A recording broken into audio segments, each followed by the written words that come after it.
tutorial, we're going to contrast how we initialize a one-dimensional array from a two-dimensional array. So you can see up here, first of all, I've used a count-controlled for loop. That's because we know exactly how many elements are in the array.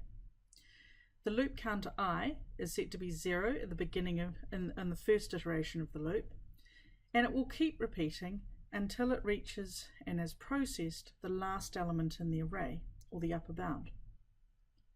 And then to initialize the array so that every single element begins with the same value, I've assigned here 0 to the current index of the array. And then I've just output it to check that it worked. So if I run that, we can see, yes, we've got 10 zeros. Now, to initialize a 2D array, it's fairly similar, but this time we use two for loops, one nested inside the other. So the outer for loop will iterate through each of the rows. The inner for loop will iterate through each of the columns. So my loop counter for the outer loop will be row.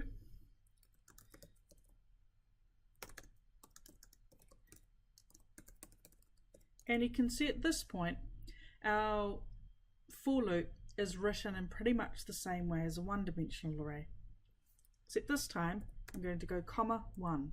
Now that is optional, but I'm just reinforcing here that 1 does actually refer to dimension 1, or the number of rows in my two-dimensional array. Now I nest another loop inside the outer one. For col, short for column, as integer equals 0 to u bound, same array, numbers 2D, and this time I'm also going to add comma 2, referencing the second dimension of the array.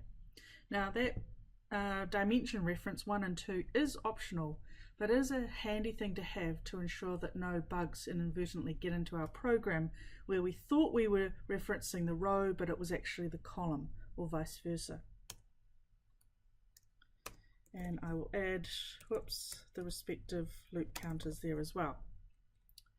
Now to initialize the array, we type numbers 2D, but this time whenever we refer to a two-dimensional array, we have to put two references to the indices inside the parentheses. So in this case, row, comma, col. And that's assigned 0 as the starting value. Now what I want to do is output that, so I'm going to go console.write, noticing that it is right, not right line, because I want all these on the same row.